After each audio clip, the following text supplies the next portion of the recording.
everyone, don't forget to subscribe to our channel and definitely leave us a comment down below because we'd love to interact with each and every one of you, and also smash the like button on this video. Hey everyone, Gilly here from Tactical Edge Hobbies. Okay, so today this video is going to be specifically for those new beginners, okay? Those people out there that are getting into gel blasting. I just want to give you a couple of tips and tricks and some advice in regards to a few of the most common questions asked. So why don't we get started? One of the most common questions that beginners ask is, Gilly, how do you make gel balls? Okay, so these are a pack of 10,000, okay? Now these are orange stingers, all right? So these are dehydrated. Essentially what you want them to look like is this right here, okay? You want them to look like that. But in order to get it like that, how do you actually make them? Well, quite simple.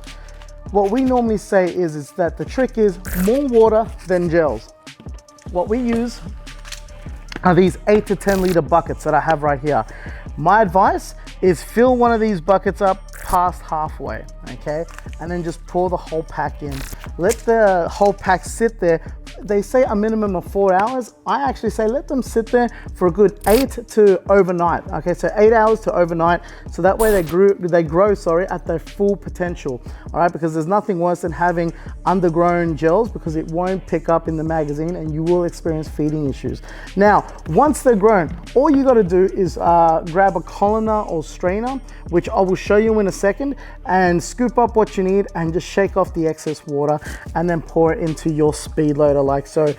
The reason why is you don't want that much excess water in the speed loader, because what tends to happen, if you just give me a sec, what tends to happen is that the terminals inside this mag well, I don't know if you can see it clearly, but the terminals that are inside the mag well tend to rust up. If they do end up rusting, one will fall and then you won't have any sort of feeding whatsoever, and you'll have to get them replaced, okay? So that's a little bit of a maintenance that you just need to keep mind of, all right? And of course, more moisture or more water in that magazine is that you'll cause damage internally to that magazine as well. And if you do experience issues with that magazine, I've got a little tip for you right now on how to fix that. Okay, so how can we determine whether the magazine is faulty or the blaster? Now, inside every magazine, or almost every magazine, electric magazines have a little motor and a cog wheel. Now, what happens is that the cog wheel will collect the gel balls and it will lead them up a little tube ready to get shot out or primed, okay? Now, this is what happens when inside the blaster, you'll have those two coil terminals connected right there. Now, if there is a fault, we'll have to determine whether is it the magazine or the blaster itself. And an easy way to determine that is you'll fill up the magazine like so. Okay, we've got some gels in there. And then what you essentially want to use is a 9-volt battery, okay? And you want to connect the 9-volt battery to the terminal there. So what we are hoping to expect to happen is that once I connect it, the gels will start spitting out, okay? Because that's exactly what happens inside the gel blaster. If it doesn't, then you do have a faulty mag and it's time to, I guess, change or buy a new magazine. So let's have a look. There you go. So this magazine is definitely working perfectly.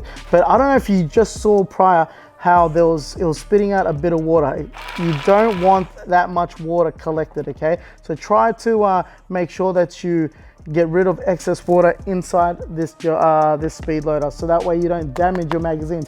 But also remember, you don't want to pat dry your gels when you're making them, because you want those gel balls nice and lubricated or moist, so that way they lubricate that inner barrel as it shoots out, okay? So keep that in mind. Now, another thing that people normally say when they first start off is that they love the gel blaster itself, but they're noticing that once 20 meters, or once the gel ball hits 20 meters, they start dipping out and they can't get any more distance. And they ask, well, can I increase the distance on the gel blaster? You can by this right here. Now, this is a hop up. Now, when you shoot the blaster, normally at 20 meters, you'll see the gel balls dip down, okay? So what this does essentially, it gives the gel balls a backspin as it shoots out. So that creates something known as the Magnus effect, okay? So as it travels through the air, when it hits its normal trajectory of 20 meters and starts dipping down, that backspin, then what will essentially happen is that the gel will dip down, and then because of that backspin will kick up and continue on an extra maybe 3 to possibly 5 meters, depending on the type of blaster. Now, it also increases a little bit your accuracy and your grouping, which is a good thing. So it's always handy to have a hop up. Now, a lot of hop ups have 2 ways of attaching.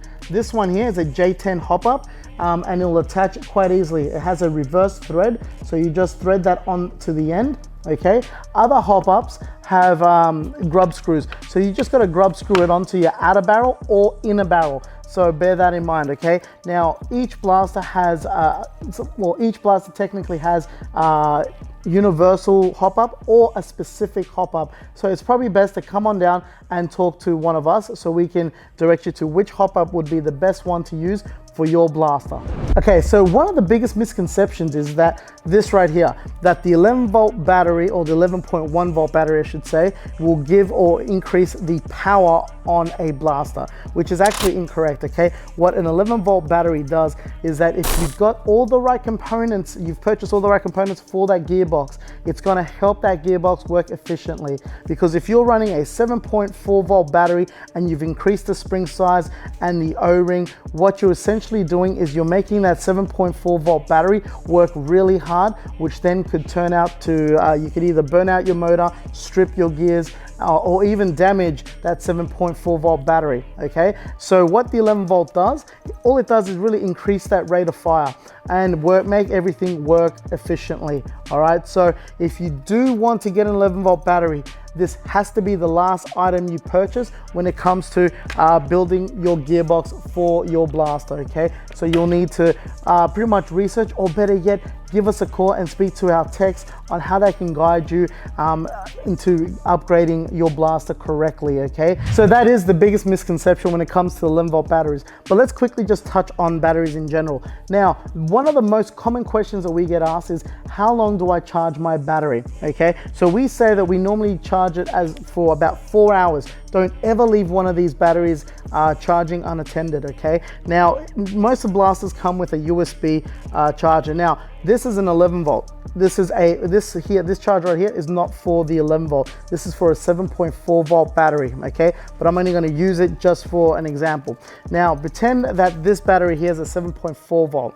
Now, obviously you'll connect and you'll charge. Now, you wanna plug this into your mobile phone charger or anything that is connected to the wall, so you got a good 240 connection, okay? Because if you charge this to a laptop or a USB cigarette lighter, you're not gonna get the correct voltage that you'll need to charge this battery. Now, at most, like I said, is a 4 hour maximum, or whenever the USB turns a solid green light, then it's time to take out. So if you overcharge a battery, what happens is that you'll damage your cell and it just won't hold enough charge for you to play. Okay, so hopefully that advice and those little tips is helpful for each and every one of you starting out. Now, if you do want to ask us any more questions, don't hesitate to obviously email us at info@tacticaledge.com.au, or better yet, you can message us on all our social media platforms and we'll try to get back to you as soon as possible, because we'd love to help each and every one of you, definitely. There is no such thing as a silly question, trust me, we've almost heard it all. Anyway, until then guys, as I always say, peace, adios, au revoir, sayonara, bye.